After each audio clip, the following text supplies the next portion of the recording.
Kanya lang partner, nanghihingi rin tayong mga taxpayer ng katarungan naman sa nalipol na pondo, nalusaw at nanakaw. Paano naman kaya mabibigyan katarungan yung pag nanakaw na yan, Senator Ping? Considering the fact that it's close to mahigit 1 trillion kanin nyo, pero yung mga lumustay niyan, may chance ba yung mga makulong, maparusahan? Paano ba? Naman tayo makakabawi sa kanila? Napakagandang development nga yung SONA ng Pangulo eh. Kasi yun na yung pagkakataon ngayon para i-challenge din ng Malacanang na, alam mo, maganda pakinggan yung sa SONA pero ang follow-through mas importante eh. Ano nangyari? Kasi sabi niya, kailangan mapanagot, di ba? Mahiya naman kayo, kailangan managot na yun, dapat managot. So yun ang aabangan natin ngayon. Aabangan ng publiko dahil magsusumite ng report yung DPWH kung ano yung findings, kailangan talaga mayroong makasuhan at yung tinatawag na certainty of punishment, kailangan mangyari. Otherwise, mababaliwala eh. Maghihintay na naman tayo ng susunod na SONA na wala naman talaga nangyari between the SONA last Monday and the next SONA next year. Oo. Kasi Senator, ayaw naman natin makita na yung mga patatamaan na naman sa susunod na SONA, ipapalakpak, magsa-standing ovation. Na wala namang nangyari. Pero sila rin pala ay sangkot sa mga anomalya, Senator. Oo, importante talaga yung may mangyari talaga. Yung makita ng publiko na yung deklarasyon ng Pangulo sinunod at talaga may nangyari, mayroong managot. Hindi sa ano man, ay naman natin malulungkutin naman tayo pag nakita tayo mga kasama natin na nakulong. Pero at least hindi pa mamarisan, di ba? Magkakaroon ng pag-aalala yung mga susunod. Kasi kung wala talaga napaparusahan, salit na mag-alala yung gagaya pa eh.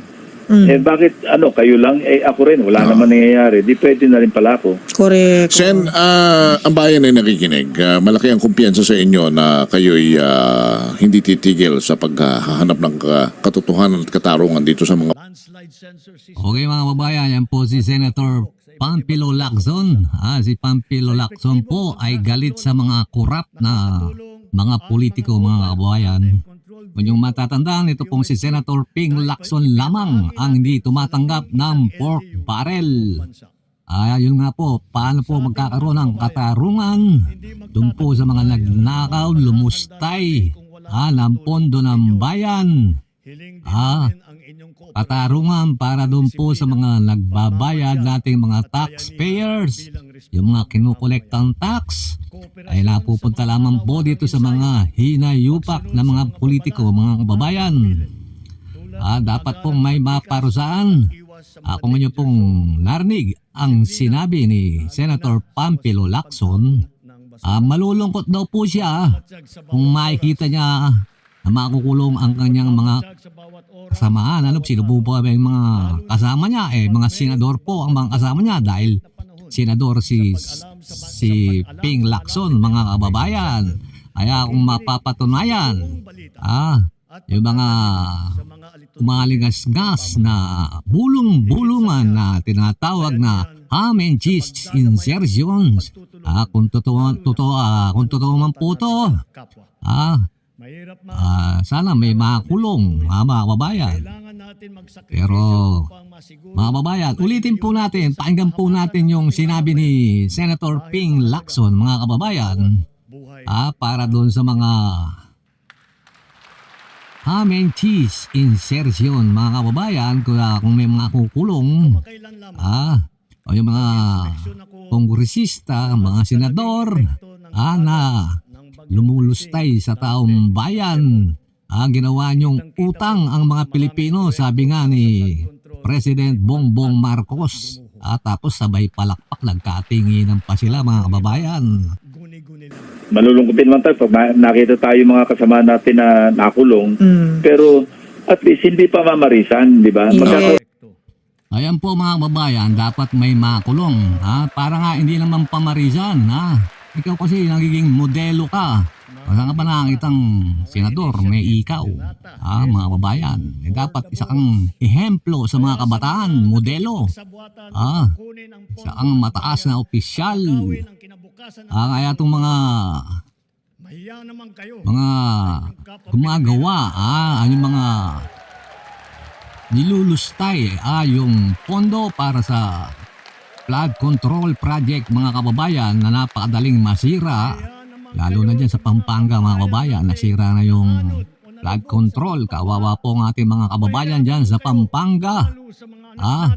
Yung iba po ay sinasabi ni Presidente Bongbong Marcos yung mga guni-guni o yung mga ghost project mga kababayan. Samantalang yung mga magnanakaw ng matandang nagnakaw ng mangga nakulong mga kababayan. Pero ito milyon, bilyon mga kababayan. Ang ninanakaw sa pondo ng bayan. Ang mga racket mga kababayan. May binanggit kayo na may mga contractor na naging congressman, may mga congressman na naging contractor.